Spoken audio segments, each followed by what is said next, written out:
12 ربیع الاول کو 12 وفات کہنا کیسا ہے؟ بسم اللہ الرحمن الرحیم۔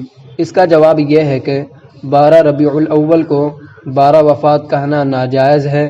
حکیم الامت مفتی احمد یار خان نعیمی علیہ الرحمہ تحریر فرماتے ہیں، ربیع الاول میں حضور صلی اللہ علیہ وسلم کی ولادت بھی ہے اور وفات بھی، مگر اس مہینہ میں عید میلاد منائی جاتی ہے نہ کہ غم وفات، حتیٰ کہ اس مہینہ کو 12 وفات کہنا بھی ناجائز ہے۔ واللہ اعلم۔ 12 ربیع الاول کے لیے جبراً چندہ لینا کیسا ہے؟ بسم اللہ الرحمن الرحیم۔ اس کا جواب یہ ہے کہ ربیع الاول کا فاتحہ خوانی اور جلوس وغیرہ فرض و واجب نہیں ہے، اس کے لیے چندہ دینے پر دباؤ ڈالنا جائز نہیں ہے، جو خوشی سے دے اس کا لے لے۔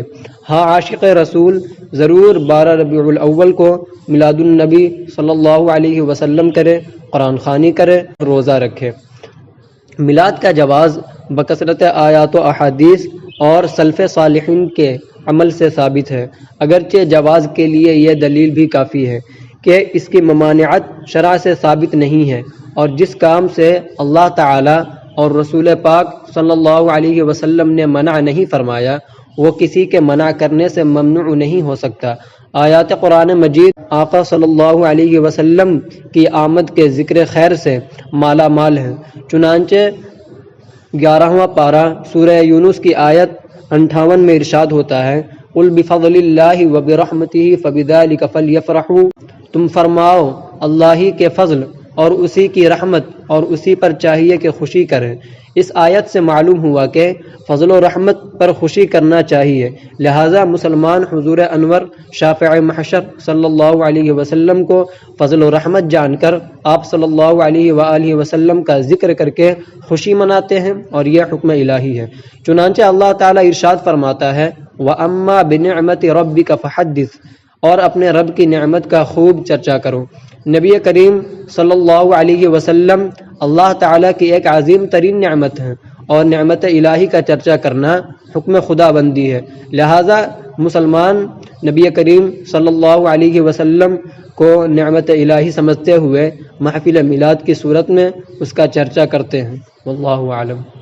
کیا 12 ربیع النور کو مساجد و مدارس محافل سجانے کے لیے پیسے دینے میں اجر و ثواب ہے یا نہیں؟ اس کا جواب یہ ہے کہ یوم عید میلاد کی خوشی میں جو پیسے بھی محافل میں اپنے گھروں، مساجد و مدارس کے سجانے میں خرچ کریں گے، سب پر اجر و ثواب ہے۔ یاد رہے فقراء کا بھی خیال رکھا جائے، کپڑا کھانا دیا جائے، اپنی خوشی میں اسے بھی شریک کریں، چونکہ یوم عید میلاد پر خوشیاں منانے کے بابت قرآن کا حکم مطلق ہے، اس لیے ہر جائز طور پر آپ خوشی منا سکتے ہیں۔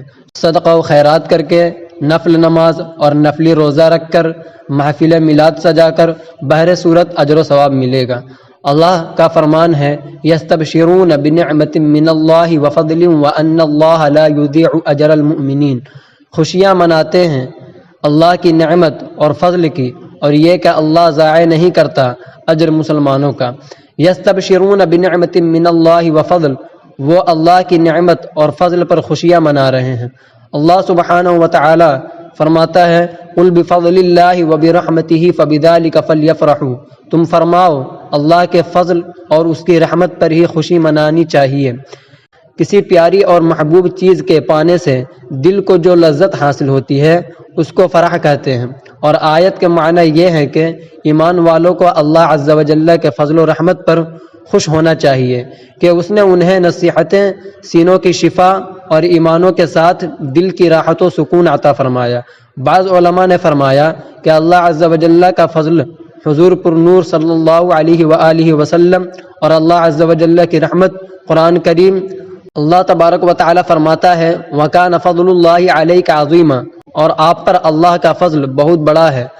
بعض نے فرمایا اللہ عز و جل کا فضل قرآن ہے اور رحمت حضور اقدس صلی اللہ علیہ وآلہ وسلم ہے، جیسا کہ اللہ عز و جل فرماتا ہے، وَمَا أَرْسَلْنَاكَ إِلَّا رَحْمَةً لِّلْعَالَمِينَ، اور ہم نے تمہیں تمام جہانوں کے لیے رحمت بنا کر ہی بھیجا۔